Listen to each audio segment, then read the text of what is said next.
Has NATO already failed against Russia? You've probably heard this argument repeatedly lately, especially after the recent violation of NATO airspace in Estonia by Russian jets, which led NATO countries to trigger Article 4. Now, that article calls for formal consultations, not action. Article 5, on the other hand, is the alliance's cornerstone. An attack on one is an attack on all.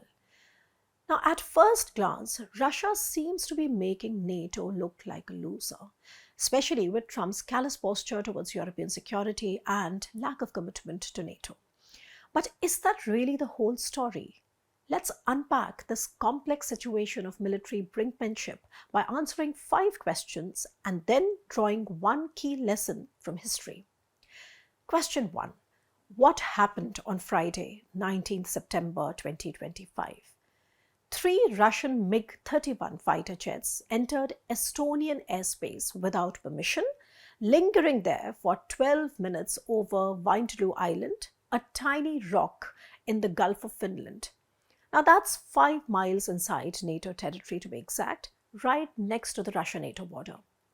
At the time, the jets had no two-way communication with Estonian air traffic control, no flight plan, and their transponders were switched off. That means this was no accident. It was a deliberate act, or rather a deliberate provocation. Now, because of these factors, the MiGs couldn't be intercepted immediately. To clarify, what does interception mean? Normally, unidentified aircraft are first detected on radar and radio contact is attempted. Now, if that fails, fighter jets are scrambled from standby and guided to the target. They perform visual identification, confirm the aircraft's identity, and ensure it poses no threat before returning to base. That entire chain has several steps, but that's another story for another day. Let's come to question 2. What was NATO's response? NATO's reaction came in 4 steps, though the 4th remains unfinished. Step 1. After communication attempt failed, Italy, Finland and Sweden scrambled fighter jets under NATO's Baltic air policing mission from the Amari airbase. Eventually, Italian F-35s intercepted the Russian MiGs. The step 2, hours later, Estonia invoked Article 4, calling for formal consultations with NATO members. Its Prime Minister said Estonia had the means to use force if necessary. Now, on its own, that sounds rather hollow. Estonia has no fighter jets and barely 7,000 active troops. It's one of NATO's smallest militaries, a former Soviet state that joined in 2004 alongside Lithuania and Latvia. But Article 4 gave Tallinn a collective platform at least. Now for context, Poland, another NATO country, had also invoked Article 4 just 10 days earlier. We'll return to that in a moment. Meanwhile, Estonia summoned Russia's Shah d'Affaires in Tallinn and handed him a protest note. Step 3. In fact, NATO had already began preparing.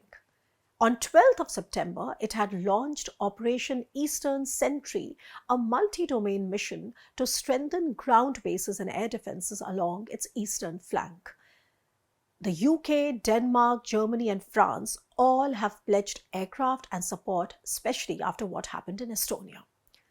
And what about the step 4, which remains unfinished?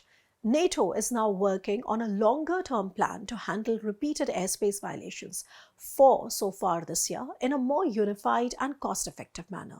And that process is still underway. Let's come to the 3rd question. What was Russia's response? Moscow simply denied the violation. Kremlin claimed that the MiG-31s never crossed into Estonian skies, insisting they were flying on schedule between Karelia and Kaliningrad. A glance at the map would show you how close these areas are to each other. Now, some reports suggested that the jets weren't armed, but since the MiG-31 is designed to carry deadly weapons such as the Kinzhal hypersonic missiles, the signal it sent was unmistakable. Now, despite Russian denials, both satellites and ground radars confirm the jets were indeed inside Estonian airspace for 12 minutes. And that brings me to the 4th question, which is, why is the Estonian incident so worrying for Europe? You know why? Because it is part of a pattern. 9th September, Russia flew 19 drones into Polish airspace. NATO fighters shot them down, an expensive exercise. 14th September, Russian drones violated Romanian airspace. 19th September, the MiG-31s entered Estonian skies. So in less than 2 weeks, you have a situation where Russia has violated NATO territory 3 times. First with drones, then with fighter jets. Now, critics within NATO argue that waiting 12 minutes to intercept was unacceptable. Some say the jets should have been shot down immediately to demonstrate resolve. The hesitation, they argue, reveals NATO's reluctance to risk direct war with Russia. And there is truth to that, which brings me to the historical precedent, the 5th question, which is what happened in Turkey in 2015 and why is it relevant for us today? The Estonian case isn't the first time that Russian jets crossed NATO lines. A decade ago, things went much further. On 24th November that year, which is 2015, a Russian Sukhoi 24 strike aircraft was shot down by a Turkish F-16 near the Turkey-Syria border. Now, Turkey claimed the jet violated its airspace for just 17 seconds and had come barely 2 kilometers despite repeated warnings. The Russian crew had ejected. One pilot was killed by Syrian rebels while he was descending, and the other was rescued after a botched-up Russian mission that left a Marine dead and a helicopter destroyed. That was the first direct combat between Russia and a NATO state since the Korean War of the 1950s. And the fallout was immediate. Putin called it a stab in the back by terrorist accomplices. Moscow imposed sanctions, cancelled military drills, and escalated strikes in Syria. NATO, meanwhile, backed Turkey. Then Secretary General Jens Stoltenberg declared that we stand in solidarity with Turkey and we support the territorial integrity of a NATO ally. Now, Russia denied any violation even then, insisting that the Sukhoi 24 never left Syrian airspace. One surviving pilot even claimed that he received no warnings, and this quite mirrors today's denials about Estonia. So what is the lesson? The 2015 incident was more than a border skirmish. It was a flashpoint that could have pulled NATO into a direct conflict with Moscow.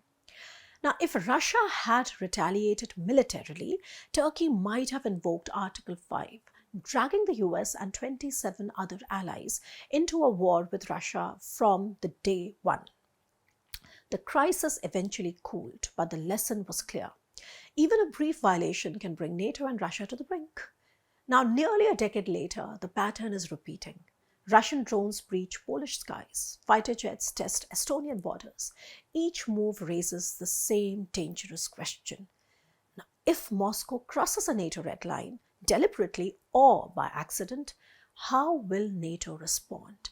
If it goes the Turkey way in 2015, a war is imminent. So in a sense, Turkey's downing of the Sukhoi 24 had proved how fragile the balance is. One misstep, one violation, one overreaction, and a regional clash could spiral into a global war. Now, to conclude, if you're in Europe today, Russia's provocations do feel frustrating. The NATO is being humiliated. But zoom out a bit and the caution makes sense.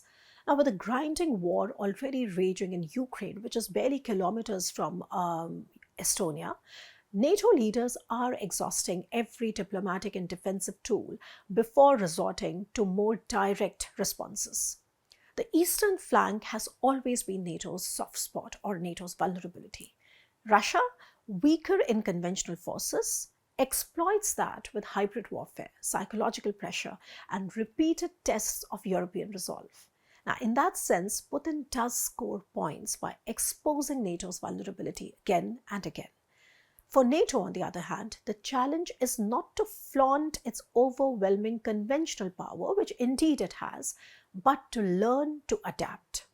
Ukraine's pioneering drone warfare offers the only model to them right now. It is cheap, it is scalable, and it is effective. But one thing is certain, European skies will remain a flashpoint. Russia will keep testing. NATO will keep calibrating its responses, and the world will keep watching to see whether these encounters remain controlled like this time or spark the most dreaded war of the century. I'll be back to discuss that and more. Stay tuned.